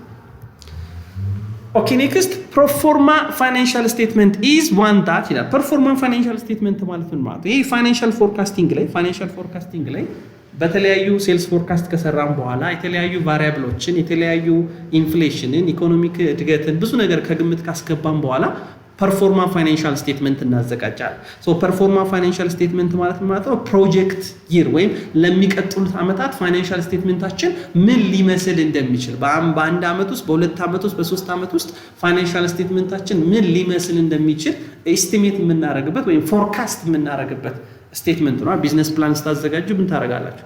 የሁለት የሶስት ዓመት ፐርፎርማ ፋይናንሻል ስቴትመንት እናዘጋጃለን። ላይ ፐርፎርማ ፋይናንሻል ስቴትመንት ማለት the projects future year operation based on historical data and management assumption በሂስቶሪካል ዳታ በማኔጅመንት አሰምፕሽን በተለያዩ ኢኮኖሚካል ቫሪያብሎች ተጠቅመን ወደፊት ሊሆን የሚችለውን ኦፕሬሽናል ሪዛልታችንን ኤስቲሜት ስናደርግ ማለት ነው። Okay, next, a company has an asset which carrying amount of bill 100,000 አንድ ካምፓኒ 100,000 ብር carrying amount ቢኖረው the expected future cash flow from asset ደግሞ ከአሴቱ expected የሚያደርገው future cash flow ደግሞ 85,000 ብር ቢሆን the asset fair value less cost to sell ደግሞ ስንት ቢሆን 80,000 ብር ቢሆን እና impairment loss ስንት ነው? እንዳትረሱ impairment loss ማለት ምንና ምንን አነጻጽረን carrying amount እና recoverable value አነጻጽረን ነው አይደል? carrying amount ከrecoverable amount ይበልጥ ከሆነ yes impairment loss አለ እንላለን። ስለዚህ carrying amount already ተሰጥቶናል 100,000 ተብላችሁ ባይሰጠን carrying amount እንዴት ነው የምናገኘው? cost minus accumulated depreciation አድርጋችሁ ነው የምታገኘው። Okay, then recoverable amount ማለት ምን ማለት ነው? recoverable amount ማለት fair value less cost to sell እና value in use በማነጻጸር ከሁለቱ ትልቁን ነው የምንወስደው አይደል? ፌር ቫልዩ ለስ ኮስት ሴል ማለት አሴቱን አሁን ላይ ብንሸጥ ከመሸጫ ወጪ ምናምን ቀንሰን ስንት ልንቀበል እንችላለን ነው። ቫልዩ ኢን ዩዝ ደግሞ የምንለው ኤስቲሜትድ ፊውቸር ካሽ ፍሎ ነው። ወደፊት ከአሴቱ እናገኛለን ብለን የምንጠብቀውን ገንዘብ ወደ ፕሬዘንት ቫልዩ ለውጠ ነው የስንት ብር ጥቅም ሊሰጠን ይችላል ብለን እንገምትና ከሁለቱ ከፌር ቫልዩ ለስ ኮስት ሴል እና ከቫልዩ ኢን ዩዝ አንዱን ትልቁን ሪከቨረብል አማውንት ብለን ከኬሪንግ አማውንቱ ጋር እናነጻጽረዋለን። ሶ ኬሪንግ አማውንቱ ከሪከቨረብል አማውንቱ የሚበልጥ ከሆነ ኢምፔርመንት ሎስ አለ እንላለን ማለት። ስለዚህ ያው ኬሪንግ አማውንቱ 100,000 ነው። ፌር ቫልዩ ለስ ኮስት ሴሉ 80,000 ነው። ቫልዩ ኢን ዩዝ ደግሞ 85,000 ነው። ስለዚህ ሪከቨረብል አማውንቱ ከሁለቱ ትልቁ 85,000 ነው ወሰድኩ። ሶ ኬሪንግ አማውንቱና ሪከቨረብል አማውንቱን ሳነጻጽረው ኬሪንግ አማውንቱ ከሪከቨረብል አማውንቱ በ15,000 ለሚበልጥ አሴቱ ኢምፔርመንት ሎስ ገጥሞታል ብዬ ሪፖርት አደርጋለሁ ማለት ነው። ሶ አንደር በምን መሰረት ነው? በአይኤፍአርኤስ 36 መሰረት ማለት ነው። Okay, next, before adjusting it is accounts on December 31st on year 2, Silver Company has 20,000 balance in its account receivable. ስለዚህ adjustment ከመሰራቱ በፊት December 31st account receivable which means ተሰብሳቢ ገንዘብ ስንት አለን? 20 ሺህ አለ። ከዚህ ውስጥ ደግሞ 300 ክሬዲት ባላንስ it is allowance for debit full account ይላል። ከዚህ 300 ምን ተብሏል? አንኮሌክተብል ባላንስ ሊሆኑ ይችላሉ ብለን ከዚህ በፊት ኤስቲሜት ያደረግነው ክሬዲት ባላንስ ይዞ ተቀምጧል። አፍዳው ማለት አፍዳው ክሬዲት ባላንስ ይዞ ተቀምጧል። ከዛስ እንደገና ሲልቨርስ ኤስቲሜትድ አንኮሌክተብል አካውንት ቱ ቢ 5% ኦፍ አካውንት ሪሲቨብል። ሲልቨርስ ደግሞ ምን አደረገ? ላይሰበሰቡ የሚችሉ የሪሲቨብሉ 5% ሊሆኑ የሚችለው ላይሰበሰብ ይችላል ብሎ ድጋሚ ኤስቲሜትድ አደረገ። ሶ የተጠየቀው ምንድነው? what is the correct journal entry to adjust allowance for debit full account? ኦኬ ስለዚህ አሁን ፐርሰንቴጅ ኦፍ ሪሲቨብል ነው ወይስ ፐርሰንቴጅ ኦፍ አላዋንስ ሜትር ነው? አላዋንስ ሜትር ማለት ሊሰበሰብ የማይችለውን ቀድመን ኢስቲሜት በማድረግ የምንመዘግብበት ነው። ዳይሬክት ራይት ኦፍ ሜትር ከሆነ አክቹአሊ እንደማይሰበሰብ ስናውቅ ነው የምንመዘግበው እንጂ ኢስቲሜት አናደርግም። ነገር ግን በተለያዩ ፐርሰንቴጆችን በመጠቀም ወደፊት ከሪሲቨብል ውስጥ ከሴል ውስጥ ላይሰበሰብ ይችላል ብለን ስናስቀምጥ ፐርሰንቴጅ ኦፍ ሪሲቨብል ወይም ፐርሰንቴጅ ኦፍ ሴልስ ሲሆን አላዋንስ ሜትድ ይባላል። ስለዚህ አሁን እኛ የተጠየቅነው በፐርሰንቴጅ ኦፍ ሪሲቨብል ስለዚህ 5% ላይሰበሰብ ይችላል። የምኑ የሪሲቨብል። ስለዚህ ኦልዌይስ ፐርሰንቴጅ ኦፍ ሪሲቨብል ከሆነ የተጠየቅነው እናባዛና የሪሲቨብሉ 20,000 ነው አይደል? የሱን 5% አውጣል። የሱን 5% ሳውጣ ስንት ይመጣል? 1,000 ይመጣል። ኦኬ እቺን 1,000 ቀጥታ አልመዘገባትም። ፐርሰንቴጅ ኦፍ ሪሲቨብል ስለሆነ ቀጥታ አልመዘገባትም። ምን አደረጋ? ፕሪቪየስሊ የተመዘገበ የአፍዳ ባላንስ ቢፎር አድጀስትመንት የአፍዳ ባላንስ ስንት አለው? ደብል ካውንቲንግ እንዳይኖር ማለት ነው። 300 ብር ክሬዲት ባላንስ ይዟል ይላል። ስለዚህ 300 ብር ክሬዲት ባላንስ ካለው አዲስ ኤስቲሜት ካረኩት ከአንድ ሺህ ጋር ልዩነቱን ብቻ ነው 300 ቀንሼ 700ን ብቻ ነው መዘግበው ማለት ነው። ነገር ግን ፐርሰንቴጅ ኦፍ ሴልስ ቢሆንስ ነው የተጠየቁት። 5% የክሬዲት ሴልሱ 5% ይባል ሲምፕሊ አባዝቼ የመጣልኝ ባድ ዴት ኤክስፔንስ ዴቢት አፍዳን ክሬዲት አድርጌ ጨርስ ነበረ ማለት ነው። ነገር ግን ፐርሰንቴጅ ኦፍ ሪሲቨብል ከሆነ ግን አባዛና የመጣልኝን ይዝና ፕሪቪየስሊ አፍዳ ምን ባላንስ ይዟል ብዬ ቼክ አደረግ። ክሬዲት ባላንስ ካለው ልዩነቱን ነው መዘግበው። ዴቢት ባላንስ ካለው ግን ደምሬ ነው መዘግበው። ስለዚህ አሁን ክሬዲት ባላንስ ስላለው እኔ 700 ብቻ ነው መዘግበው። ስለዚህ 700 ለመመዝገብ ባድ ዴት ኤክስፔንስ ዴቢት አደርጋለሁ፣ ከዛ አፍዳን ክሬዲት አደርጋለሁ ማለት ሶ ዘ አንሰር ዊል ቢ ምን ይሆናል ማለት ነው? ቢ ይሆናል። ዴቢትድ ባድ ዴት ኤክስፔንስ በ700 ክሬዲትድ አላዋንስ ፎር ዴቢት ፉል አካውንቱን በስንት? በ700 ማለት ነው።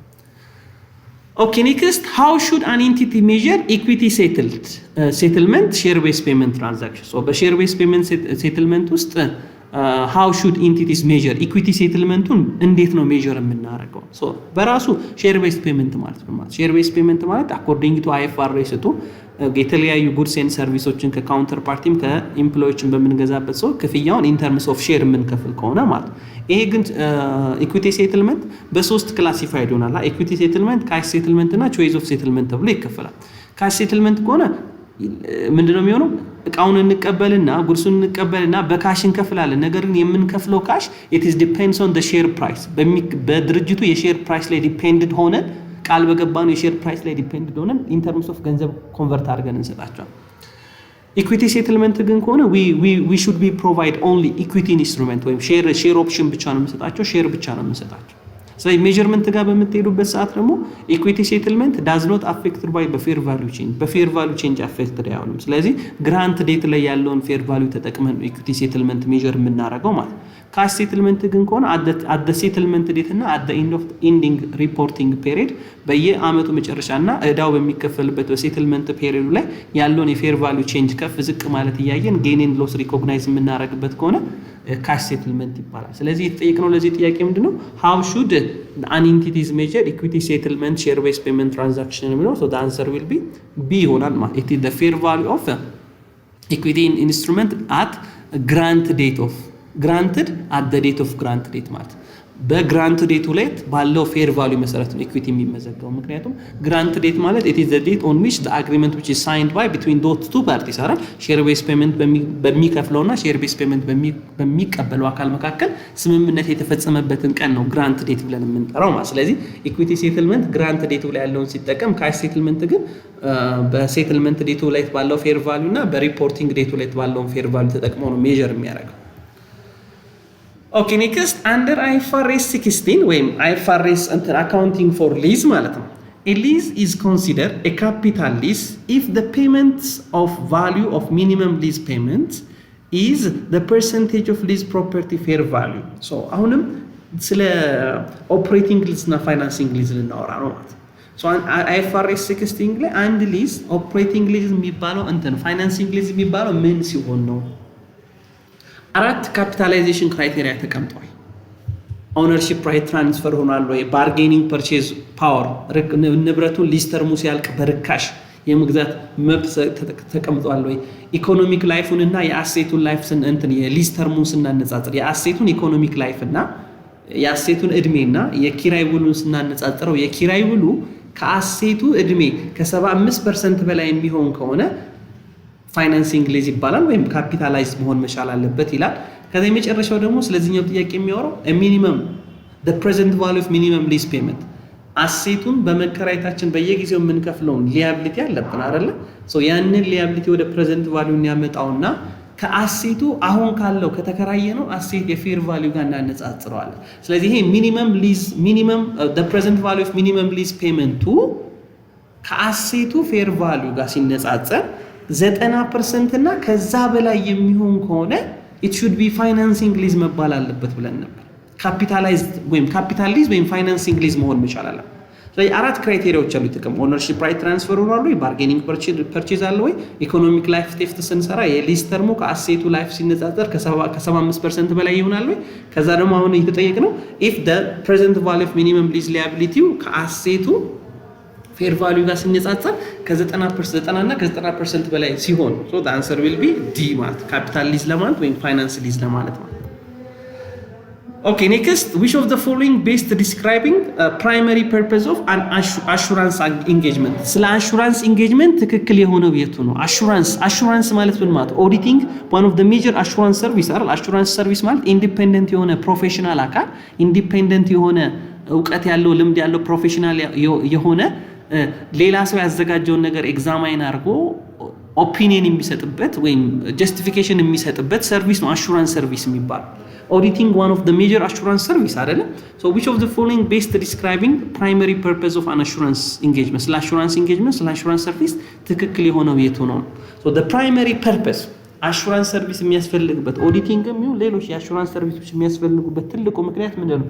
to enhance the degree of confidence አይደለም? ፋይናንሻል ስቴትመንቱ ተጠቅመው ውሳኔ የሚወስኑ ዲሲዥን ሜከሮች በኢንፎርሜሽኑ ላይ የተሻለ ኮንፊደንስ የተሻለ እምነት እንዲኖራቸው ኢንዲፔንደንት የሆነው አካል ኦዲተሩ ኤግዛማይን አድርጎ በሚሰጠው ኦፒኒየን ውሳኔ ቢወስኑ ይሻላል አይደል? ዝም ብሎ ማኔጅመንቱ ባዘጋጀው ላይ ከሚወስኑ so the main purpose is to enhance the degree of confidence of intended users of the financial information. so the answer will be B. Next, which step of IFRS 15 revenue recognition model involve determining የትኛው በአይኤፍአርኤስ 15 revenue recognition model ላይ የትኛው ስቴፕ ነው determining the amount of consideration የሚከፈለውን ክፍያ the amount of consideration an entity expected to entitle in exchange for transferring of promising goods and service የተባለውን goods and service የተባለውን ሽያጭ goods and service አከናውነን ምን ያክል ገንዘብ እንደምንቀበል ምን ያክል amount of consideration እንደምንቀበል ዲተርማይን የምናደርግበት ስንተኛው ስቴፕ የትኛው ስቴፕ ነው በአይኤፍአርኤስ 15 ላይ So IFRS 15 የሚያወራው ስለ revenue recognition ነው ስለዚህ revenue recognition የሚሆነው መቼ ነው when the performance obligation is satisfied አይደለ እኛ የሚጠበቅብን obligation performance obligationአችንን satisfy ካደረግን revenue recognize መሆን አለበት ነገር ግን according to IFRS 15 አምስት ስቴፖች አሉ revenue recognize ለማድረግ የመጀመሪያው identify the contract with the customer ሁለተኛው identify the performance obligation with the contract ሶስተኛው determining the transaction price ነው አራተኛው allocating the transaction price into different performance obligation ነው አምስተኛው revenue recognition ስለዚህ ጠይቅነው to determine the amount of consideration እኔ አገልግሎቱን ብሰጥ ምን ያክል ገንዘብ ነው መቀበለው የሚለው ዲተርማይን ማድረገው ስንተኛው ስቴፕ ላይ ነው ማለት ነው ሶስተኛው ስቴፕ ነው determining the transaction price on step 3 ላይ ማለት Okay, next, when is inventory writes down to it is net realizable value? Inventory ወደ inventory ዋጋው inventory value write down to it is net realizable value. የinventory valuation ስንሰራ ለሁለት ነገሮች አነጻጽረን lower cost or net realizable value አነጻጽረን ነው የምንሰራው አይደል?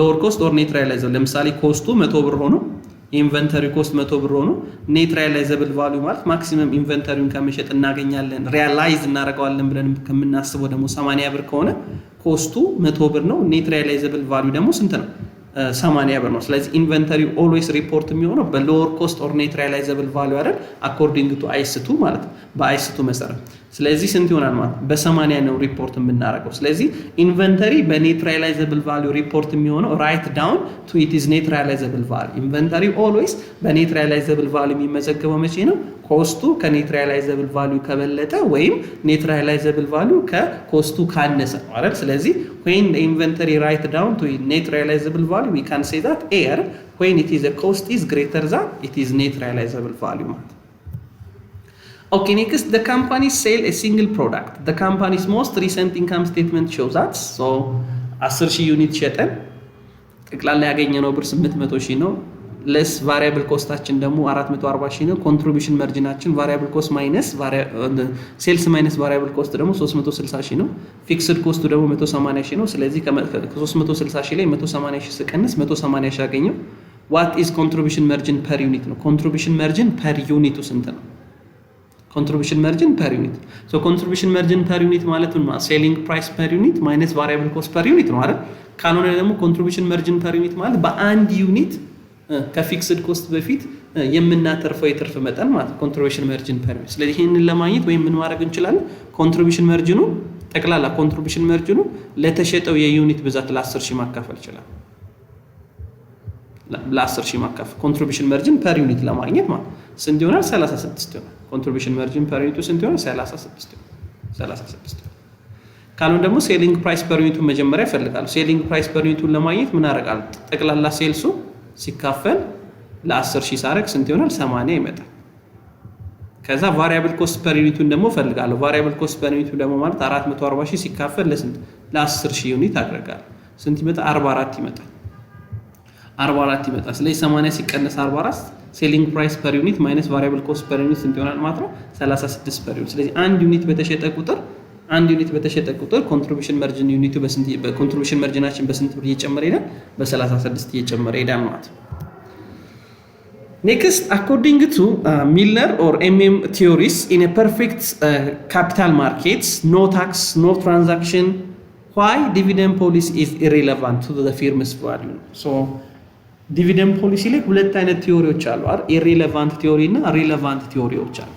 So, MM theory የሚለው irrelevant እንደሚደግፉት no tax transaction የለም ምናምን የለም ብለው assume ያደርጉና irrelevant dividend policy talking about dividend policy irrelevant it is not affect the firm's value ነው የሚለው so ጥያቄው ለምን ነው why the dividend policy irrelevant to the firm's value under MM theory በMM theory በዲቪደንድ irrelevant theory ለምንድን ነው የዲቪደንድ ፖሊሲ irrelevant የሆነው ለፊርም value irrelevant የሆነበት ምክንያት ምንድን ነው So the basic reason is dividend ብንከፍልም ባንከፍልም ፌርም ቫልዩ ላይ የሚመጣው ኢምፓክት ተመሳሳይ ነው ከሚል ለምሳሌ ዲቪደንድ ከከፈልን ኦኬ የድርጅቱ የኢርኒንግ ፐር ሼራቸው ከፍ ስለሚል የድርጅቱ የአክሲዮን ዋጋ ከፍ ይላል ስለዚህ የአክሲዮን ዋጋው ከፍ አለ ማለት ፌርም ቫልዩ ኢንክሪዝ ያደርጋል ዲቪደንድ ከከፈልን ማለት ኦኬ አይ ዲቪደንድ አንከፍልም ብለን ደግሞ ሪቴን ያደረግነው መልሰን ኢንቨስት የምናደርገው ደግሞ የፌርም ቫልዩ ድጋሚ ማደጉ አይቀርም ምክንያቱም ኢንቨስት ያደረግን ስለሆነ አዋጭ ሆኑ ፖዚቲቭ ሪተርን የሚያመጡ ኢንቨስትመንቶች ለስካዋለን ድረስ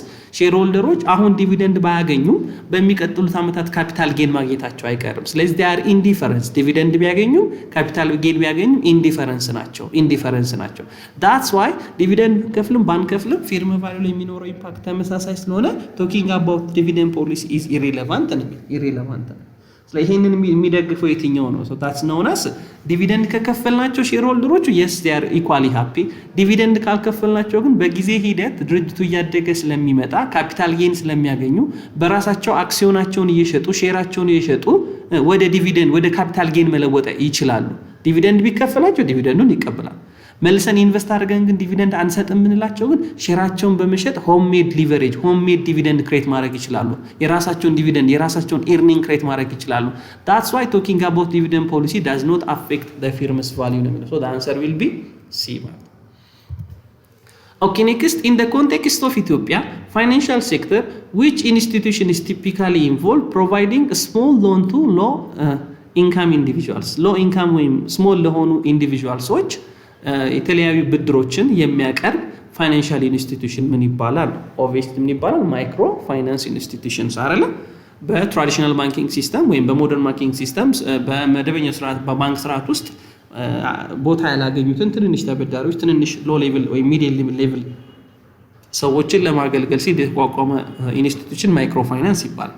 So National Bank ማለት one of the Central Bank of Ethiopia or National Bank of Ethiopia ነው so it governed every financial institution ኦችናል ኢንሹራንስ ካምፓኒ ደግሞ የሚላቸው the companies they minimizing and taking of risk አይደል ኮሜርሻል ባንክ ደጋግመን አውርተንበታል ሴቪንግን በመጠቀም ዲፖዚት ሞቢላይዝ ሴቪንግ ሞቢላይዝ ለማድረግ ለኢንቨስትመንት የሚያውል Okay, next, which of the following is the characteristics of periodic inventory system? Yeah, periodic inventory system ባህሪ የሆነው የቱ ነው? So ሁለት አይነት ኢንቨንተሪ ሲስተሞች አሉን አይደል? periodic inventory system እና perpetual inventory system የምንላቸው። periodic inventory system እና perpetual inventory system. So periodic inventory system ከሆነ inventory count የሚደረገው at the end of the period ነው። There is no updated የሆነ continuous የሆነ inventory record የለም። cost of goods sold በእያንዳንዱ ሽያጭ አይመዘገብም። perpetual ግን ከሆነ continuous የሆነ updated የሆነ inventory balance ይመዘገባል በእያንዳንዱ ግዢ ሽያጭ አብሮ cost of goods sold እየተመዘገበ ሲሄድ ስለሚሄድ at any times inventory determine ማድረግ ይቻላል። ስለዚህ የተጠየቅነው ምንድነው which of the following is the characteristics of periodic inventory system? የፔሪዮዲክ ኢንቨንተሪ ሲስተም ባህሪ የሆነው የቱ ነው? የፔሪዮዲክ ኢንቨንተሪ ሲስተም ባህሪ የሆነው የቱ ነው? ለምሳሌ ኤ ኢንቨንተሪ ፐርቼዝ አር ዴቢትድ ዳይሬክትሊ ቱ ኢንቨንተሪ አካውንት ኢንቨንተሪ በሚገዛበት ሰዓት ኢንቨንተሪ አካውንት ዴቢት ይሆናል። ኖ ይሄ ፐርፔቹዋል በፐርፔቹዋል ኢንቨንተሪ ሲስተም ነው ኢንቨንተሪ ስንገዛ ዴቢት አድርገን ካሽን ክሬዲት የምናደርገው። በፔሪዮዲክማ ከሆነ ምን ነው የምናደርገው? ኢንቨንተሪ ፐርቼዝ አንደር የፔሪዮዲክ ኢንቨንተሪ ሲስተም ኢንቨንተሪ በሚገዛበት ሰዓት ፐርቼዝ ነው ዴቢት አድርገን ካሽን ክሬዲት የምናደርገው ማለት ነው። ስለዚህ ኤ አይሆን ቢስ ኢንቨንተሪ ሪከርድስ አፕዴትድ አፍተር ኢች ሴልስ ይሄ ለፐርፔቹዋል ነው እንጂ ለፔሪዮዲክ አይደለም። ትክክል ይሆን እኛ የተጠየቅነው እንደ ካራክተሪስቲክስ ኦፍ ፔሪዮዲክ ኢንቨንተሪ ሲስተም ስለሆነ ቢም አይሆን። ሲስ ኢንቨንተሪ ፐርቼዝ አር ዴቢትድ ቱ ሰፓሬት ፐርቼዝ አካውንት ዳትስ ቬሪ ናይስ። ኢንቨንተሪ ፐርቼዝ በሚደረግበት ሰዓት ምን የሚባል አካውንት ውስጥ ይቀመጣል? ፐርቼዝ የሚባል አካውንት ውስጥ ይቀመጣል ማለት። እሺ ዲስ a physical count is not necessary under these systems በፔሪዮዲክ ኢንቨንተሪ ሲስተም ፊዚካል ካውንት አያስፈልግም፣ ፊዚካል ቆጠራ አያስፈልግም። እንደውም የሚያስፈልገው በጣም የሚያስፈልገው ፊዚካል ካውንት የሚያስፈልገው በፔሪዮዲክ ኢንቨንተሪ ሲስተም ጊዜ ነው። so the answer will be C. Okay, next, a company issue 1 million bonds የ1 ሚሊዮን ብር ፐር ቫልዩ ያለው ቦንድ በ5% ቦንድስ 5% ኩፖን ሬት ነው። ማርኬት ሬቱ ደግሞ ስንት ቢሆን 6% ቢሆን and interest rate is paid annually. Interest rate is paid. So what is the price of the bond will be issued? So ኩፖን ሬቱ ወይም ስቴት ሬቱ 5% ሆኖ ማርኬት ሬቱ 6% ከሆነ ቦንዱ የተሸጠው በምንድን ነው? በዲስካውንት ነው? በፕሪሚየም ነው? በፐር ቫልዩ ነው? በምንድን ነው የተሸጠው ነው ጥያቄ። ስለዚህ ኦልዌይስ ስቴት ሬቱ ከማርኬት ሬቱ የሚያንስ ከሆነ ወይም ማርኬት ሬቱ ከስቴት ሬቱ የሚበልጥ ከሆነ ቦንዱ በምን የተሸጠው ማለት ነው? በዲስካውንት ነው የተሸጠው። but if the reverse ደግሞ ስቴት ሬቱ ከማርኬት ሬቱ የሚበልጥ ከሆነ ቦንዱ በምን የተሸጠው እንላለን? በፕሪሚየም የተሸጠው እንላለን። ስቴት ሬቱ እና ማርኬት ሬቱ ግን እኩል ከሆኑ ቦንዱ በምን የተሸጠው እንላለን? በፐር ቫልዩ የ100 ብር ቦንድ 100 ብር የተሸጠው ማለት ነው። ስለዚህ ይሄ አሁን በዲስካውንት ነው የተሸጠው ማለት የ1 ሚሊዮን ብር ቦንድ አሁን ፕራይሱን ብንሰራው ከስንት በታች ነው የሚሸጠው? ከ1 ሚሊዮን ብር በታች ይመጣል ማለት ከ1 ሚሊዮን ብር በታች። ኦኬ ኔክስት which of the following is the primary objective of an audit of sales and collection cycle? so sales and collection cycle ኦዲት በምናደርግበት ሰዓት ዋና ኦብጀክቲቫችን ምንድነው? ምን ለማወቅ ምን ዲተርማይን ለማድረግ ነው ሴልስ ኤንድ ኮሌክሽን ሳይክልን ኦዲት የምናደርገው? እንዳትረሱ ሴልስ ኤንድ ኮሌክሽን ሳይክል ከምንድን ነው የሚጀምረው? ከከስተመር ኦርደር ይጀምራል፣ ክሬዲት አፕሩቫል ይሄዳል፣ ሺፒንግ መንክት ኦፍ ጉድ እያለ 8 ሳይክሎችን ይሄዳል። በእያንዳንዱ ሳይክል ውስጥ ኦዲተሩ የራሱን ኦዲት ኤቪደንስ ይሰበስባል አይደል? so the main objective of sales and collection cycle ኦዲት የምናደርግበት ምክንያት ምንድነው? the answer will be C አይደለ? to evaluate if the balance is affected by the cycle በዚህ ሳይክል በሴልስ ኤንድ ኮሌክሽን ሳይክል አፌክት የሆኑት ካሽ ሊሆን ይችላል፣ ሴልስ ሊሆን ይችላል፣ ሪሲቨብል ሊሆን ይችላል፣ ባድ ዴት ኤክስፔንስ ሊሆን ይችላል፣ ሴልስ ሪተርን ኤንድ አላዋንስ ሊሆን ይችላል። እነዚህ ሁሉ አካውንቶች ፌርሊ ስቴትድ በአግባቡ ተቀምጠዋል። በሴልስ ኤንድ ኮሌክሽን ሳይክል ውስጥ አፌክትድ የሆኑት አካውንቶች በሙሉ ትክክለኛ ባላንስ ይዘው ተቀምጠዋል ወይ የሚለው ለማረጋገጥ ስልን ነው ሴልስ ኤንድ ኮሌክሽን ሳይክል የምንሰራው እንጂ ለምሳሌ አይሆንም አይደል? to ensure all sales are in cash ሁሉም በካሽ መሆናቸውን ለማረጋገጥ ነው አይደለም። ቢስ to ensure all receivable are collected within 30 days ሁሉም ሪሲቨብሎች በ30 ቀን መሰብሰባቸውን ለማረጋገጥ አይደለም። this to identify potential new customer so the answer will be C. Okay, next, accounting method used for investment in equity security which less than 20% of ownership price ይላል። ከ20% በላይ የኢኩዊቲ ኢንቨስትመንት የአክሲዮን ኢንቨስትመንት ካለን ልንጠቀመው የሚገባው የአካውንቲንግ ሜተድ ምን ይባላል? that's known as ምን? ከ0 እስከ 20 ከሆነ ምን ሜተድ ነበር ያለው? ፌር ቫልዩ ሜተድ አይደለ? ከ20 እስከ 50 ከሆነስ ኢኩዊቲ ሜተድ አይደል? ከ50% በላይ ከሆነስ ኮንሶሊዴትድ ፋይናንሻል ስቴትመንት አይደል? ኮንሶሊዴትድ ፋይናንሻል ስቴትመንት። ኦኬ ኔክስት አንደር IFRS 11 which method is used to account for joint operations? አንደር IFRS 11 ወይም በጆይንት አሬንጅመንት ስታንዳርድ ጆይንት ኦፕሬተር እና ጆይንት ቬንቸር ብለን ለሁለት እንከፍላለን አይደለ? ስለዚህ ሁለቱም የራሳቸው የተለያየ አካውንቲንግ ፕራክቲስ አላቸው። ሶ ጆይንት ቬንቸር ከሆነ it is net asset ነው ኦን የምናደርገው አይደለ? ጆይንት ኦፕሬሽን ከሆነ ግን we own those asset and liability አይደል? ስለዚህ ጆይንት ኦፕሬሽንስ ላይ የራሳቸውን አሴት የራሳቸውን አካውንት ሜንቴን የሚያደርጉት በምን የአካውንቲንግ ሜትር ነው ጥያቄው። that is known as C አይደለ? the operators recognizing it is share of asset it is share of liability እያንዳንዱ ኦፕሬተር የራሱን አሴት የራሱን liability የራሱን ኢኩዊቲ በየራሱ ሂሳብ መዝገብ ላይ ይመዘግባል። ነገር ግን ጆይንት ቬንቸር ብንባል ግን we can use equity method ነው የምንጠቀመው ጆይንት ቬንቸር ቢሆን ማለት ነው። Okay, next under the revising IS International Standards of Audit 315 how is the risk of material misstatement assessed at assertion level ይላል። so የአንድን ድርጅት materiality risk of material misstatement assess ስናደርግ እንዴት ነው how the risk of material misstatement is assessed የአንድን ድርጅት ማቴሪያል ሚስ ስቴትመንቱን አሰስ እናደርግ በምን መሰረት ነው? እንዴት ነው አሰስ የምናደርገው? እንዴት ነው ሜዠር የምናደርገው ነው ጥያቄ። ሶ የአንድ ድርጅት ማቴሪያሊቲ ዲተርማይን ለማድረግ ማቴሪያሊቲ በራሱ ምን ማለት ነው? አማውንት ኦፍ ኦሚሽን ኦር ሚስ ስቴትመንት ዳት ሲግኒፊካንትሊ ኢንፍሉዌንስ ኦን ዲሲዥን ሜኪንግ ነው አይደል? ስለዚህ ይሄንን ማቴሪያሊቲ አሰስ ለማድረግ ምን ማድረግ አለ? we should have to see ኢንሄረንት ሪስኩን እና ኮንትሮል ሪስኩን በደንብ ማየት መቻል አለብን። ኢንሄረንት ሪስኩን እና ኮንትሮል ሪስኩን አሰስ ካደረግን በኋላ ነው ማቴሪያል ሪስኩን ዲተርማይን የምናደርገው ማለት ነው። ኦኬ ኔክስት a client engagement letter should include all of the following except አለ። የክሊያንት ኢንጌጅመንት ሌተር ልክ ኦዲት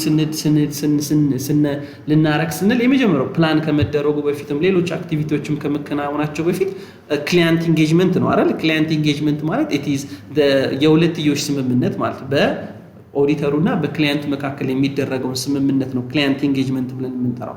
so the client engagement letter should include all of the following አለ። ኢንጌጅመንት ሌተር ውስጥ ሁሉም ይካተታል። ስምምነት ዶክመንት ውስጥ ሁሉም ይካተታል except ነው ያለው except ገና ስምምነት ስንፈርም ሊጠቀስ ሊካተት የማይችለው ነገር የቱ ነው? the answer will be ምን ይሆናል? ቢ አይደለ?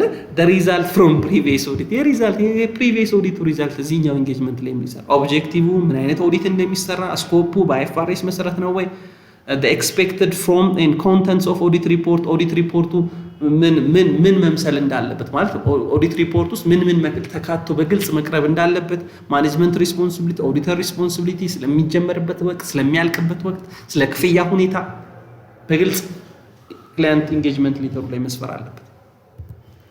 Okay, next, the first phase in planning an audit and designing an audit approach. የመጀመሪያው ገና ልክ ኦዲት ፕላን ልናዘጋጅ ስንል ኦዲት ፕላን ሲዘጋጅ የመጀመሪያው ፌዝ ምንድነው? በኦዲት ፕላኒንግ ፕሮሰስ ውስጥ የመጀመሪያው ፌዝ የመጀመሪያው ስቴፕ ምንድነው? The first phase in planning and auditing the first phase in planning an audit and designing an audit approach is የመጀመሪያው ፌዝ ምንድነው? በኦዲት ፕላኒንግ ፕሮሰስ ውስጥ የመጀመሪያው ምንድነው? it should be we have to እንደውም እዚህ ጋር ቻፕተር 3 ላይ አስቀምጠናቸው ፕሪ ፕላን ነው አይደል? ኦዲት ፕላኒንግ ፕሮሰስ ላይ 6 ፕሮሲጀሮች 6 ስቴፖች አሉ። ፕሪ ፕላን obtaining background information, obtaining information about the client, assessing materials, understand the client, developing overall plan. So accepting clientን accept ማድረግ አክሰፕቱን ደግሞ የምናደርገበት ፕሪ ፕላን ላይ ነው። ፕሪ ፕላን ኢንጌጅመንት እንፈራረማለን፣ አክሰፕት እናደርገዋለን ክላይንቱን ምን አይነት ኦዲት እንደሚፈልግ በስንት ጊዜ እንደሚያልቅ ክፍያው ሁሉም ከተስማማን በኋላ ነው ወዴት የምንሄደው ማለት ወደ ፕላኒንጉ የምንሄደው ማለት ወደ ፕላኒንጉ የምንሄደው። ኦኬ ኔክስት ዋት ኢዝ ዘ ሜን ሶርስ ኦፍ ፕሮፊት ፎር ዲፖዚተሪ ኢንስቲትዩሽን። ሶ ለዲፖዚተሪ ኢንስቲትዩሽኖች ወይም ዲፖዚት ለሚሰበስቡ ዲፖዚት ሴቭ እያደረጉ በሴቪንግ እየሰበሰቡ ለሚያበድሩ ተቋሞች ዋና ሶርስ ኦፍ ፕሮፊታቸው ዋና ሶርስ ኦፍ ትርፋቸው ምንድነው? ትርፋቸው ምንድነው? ዲ ይሆናል አይሆንማ? ሴልስ ኦፍ ኢንሹራንስ ፕሮዳክት አይሆንም። ይሄ ለኢንሹራንስ ካምፓኒዎች ነው። ገቨርንመንት ሰብሲዲያሪስ ይሄም ሊሆን አይችልም። ኤስ fees charged for account maintenance. No, the main source of profit for depository institution is the spread between lending and borrowing rate. በምንበደርበትና በምናበድርበት ሬት መካከል ያለችው ልዩነት ነች ዋና ፕሮፊት። በ7 ብር ተበድረው በ7% ተበድረው በ20% ያበድራሉ አይደል? that is the spread between lending and borrowing rate, one of the major source of profit for depository institution ማለት ነው። ሶ ውድ ቤተሰቦቼ ለዚህ ለፓርት 2 ያዘጋጀውላችሁ ጥያቄ 50 ጥያቄዎች እነዚህ ናቸው። ሌሎች ቀሪ 50 ጥያቄዎችንም በኔክስት ቪዲዮ ይዤላችሁ እመጣለሁ። እስከዛው ላይክ፣ ሼር፣ ሰብስክራይብ ማድረግ እንዳይረሳ።